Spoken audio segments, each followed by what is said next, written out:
ये बात रखी गई है और इस विषय में हम माननीय अध्यक्ष जी हमारे नायब सैनी सिंह जी हैं और हमारे माननीय मनोहर लाल जी हैं, उनसे हम बात करेंगे कि जो समस्याएं हैं आप लोग उसको निकाल के लाएंगे और ये समस्याएं ऊपर जाएंगे, लेकिन उनका समाधान होगा।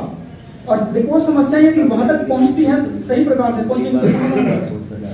आज तो ऐसा हाल है सर, सीएम विंडो बनाई तो इसलिए थी कि वो सीएम के पास समस्याएं जाए, लेकिन 70% जो मेरे जानकारी में है ऐसी सीएम विंडो है उन पे कोई भी एक्शन नहीं होता।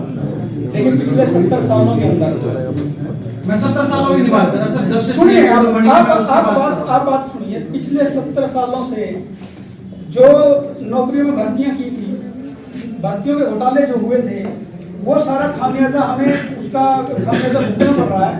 लेकिन इस विषय पे सरकार गहनता से विचार कर रही है और आने वाले समय के अंदर ये आपकी बहुत ही जल्द ये आपकी सारी समस्याओं का समाधान हो जाएगा। हाँ जी योगी जी, भारतीय जनता पार्टी को दोगे या और किसी को दोगे?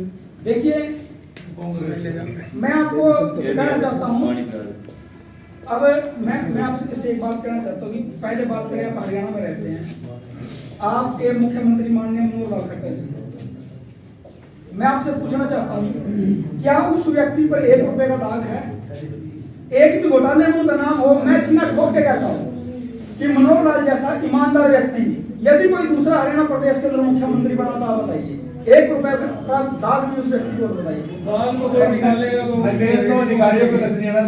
देखिए दोनों अधिकारी करने आप लोग मीडिया हैं, आप लोग मीडिया हैं, आपसे कोई बात नहीं सीखती। आप समाज का आईना है, समाज को सच दिखाने का प्रयत्न करते हैं, परंतु जो सच है ना तो सच को आप झुठला सकते ना हम झुठला सकते। ये सच्चाई है कि मनोहर लाल जैसा ईमानदार व्यक्ति कोई नहीं, ये सब जानते हैं। और देश का प्रधानमंत्री जो अपनी सैलरी विदान कर देता है देश के लिए, आप लोग देखिए आज भारत का नाम पूरे विश्व के अंदर है। जब हमारे देश का प्रधानमंत्री पहले अमेरिका के अंदर या किसी देश के अंदर जाता था, क्या सम्मान मिलता था? आज पूरे विश्व के प्रधानमंत्री राष्ट्रपति अपने देश के एयरपोर्ट पे लेने आते हैं, कितना सम्मान करते हैं। अच्छा, बहुत सारी चीजें तो ठीक है, आपने नरेंद्र मोदी तो प्रधानमंत्री हैं, तो हमने कहा भी माहौल कैसा है, तो वो कहने लगे महाराज जी हम बाबा जी को वोट देंगे ना। क्यों दो बाबा जी को वोट? मेरे कपड़े देख के आप कह रहे हो क्या? वो कहने लगे नहीं ऐसा नहीं है। वो जिस खेत में सामान ट्राली खड़ी हुई थी हमारी, उसका पहिया टूट गया, तो बैरिंग टूट गया उसका, 3 दिन से खड़ी है जी वहाँ, और उसमें अनाज भरा हुआ है, किसी की हिम्मत नहीं उसको हाथ लगा दे। यदि ये पहले होता, बाबा जी से पहले इस प्रकार की घटना होती भारतीय जनता पार्टी से पहले, तो ना तो ये ट्राली मिलती और ना ये अनाज मिलता जिसको उठा के दे, और हम रोक नहीं पाते। ऐसी व्यवस्था यदि किसी ने की है तो उत्तर प्रदेश के अंदर भारतीय जनता पार्टी ने। उसी प्रकार से हरियाणा प्रदेश के अंदर आप लोग देखिए, आप लोग 112 पे कॉल कीजिए, मात्र 10 मिनट के अंदर आपके पास पुलिस आ जाएगी। नहीं तो पहले क्या था, आप लोग थाने के चक्कर लगाते रहते थे, आपकी रिपोर्ट भी दर्ज नहीं करते थे, एफआईआर भी दर्ज नहीं होती, फिर पुलिस वाले सुनते थे, किसी एमएलए का फोन आ जाता था तो कोई सुनवाई नहीं करता। हालात तो भी ऐसे ही नहीं, ऐसा नहीं है। ये कुछ जगह ये आपकी बात मानते हैं कि कुछ जगह समस्याएं हो सकती है। भारत आप कह रहे हैं कि सनातनी की बात करो, और कई जगह लिखा है कि ना हिंदू बुरा है, ना सिख ईसाई मुसलमान बुरा है, बुराई पर उतारे हुआ इंसान बुरा है। जब इंसान वो बुरा है जो बुराई करता है, तो फिर धर्म कैसे बुरा हो सकता है कोई भी? देखिए, सबसे पहले तो मैं आपको बताता हूँ कि सनातन हिंदू धर्म को समझने की आवश्यकता, ये कोई संप्रदाय नहीं है, इसे व्यक्ति नहीं चलाता। केदारनाथ के अंदर आपने देखा होगा, केदारनाथ के मंदिर को बचाने के लिए इतनी बड़ी वो भीम रूपी चट्टान सामने आई है, क्या वो व्यक्ति ने बचाया? आप गंगा मैया के पास चले जाइए, गंगा जल को हाथ में लेकर आप उसको टेस्ट करिए, 1000 साल तक रखिए, उसमें बैक्टीरिया नहीं आता, उसको शुद्ध कौन रखता है? सनातन को प्रकृति, ये जो सनातन धर्म है ये प्रकृति का धर्म है। हम लोग मस्तिष्क में तिलक लगाते हैं, क्यों लगाते हैं? उनका प्रचार करना, आप कह रहे कि बीजेपी को वोट दे। बीजेपी ने तो ये जो भी 58 लाख रुपए में टेंडर हुआ था नाले की सफाई का, और दोबारा नाला ऐसे कैसे है? बीजेपी को वोट देखिए, बताएं आप लोग। बीजेपी को वोट देने का कारण क्या है मैं आपको बता दूं, क्योंकि बीजेपी आपके जीवन को रक्षा करने के लिए, मैं आपको एक घटना बताता हूँ। 2013 से पहले आपने देखा होगा बसों के अंदर, स्कूल कॉलेज के अंदर ये लिखा होता था कि किसी लावारिस वस्तु को मत छूना, बम हो सकता है। कितना आतंक था देश के अंदर, और कितने आतंकवादी हमले हुए। मुंबई के अंदर हमला हुआ, आपको पता होगा कितने लोग उसके अंदर मारे गए, और जम्मू कश्मीर के अंदर आए दिन पत्थरबाजी होती थी, कितने आतंकवादी हमले होते थे। पर 2014 के बाद जब देश के प्रधानमंत्री माननीय नरेंद्र मोदी जी बने हैं, आज धारा 370 उस नासूर को समाप्त कर दिया। आज कितने सौभाग्य की और कितनी खुशी की बात है कि हमारे जो जम्मू कश्मीर के बच्चे हैं आज स्कूलों के अंदर अपना एजुकेशन लेते हैं। नहीं पहले उन्हें गोली चलाना और बम बनाना सिखाया जाता था, आज वो एजुकेशन ले रहे हैं, उनके हाथों में किताब दी। ये कार्य किसने किया?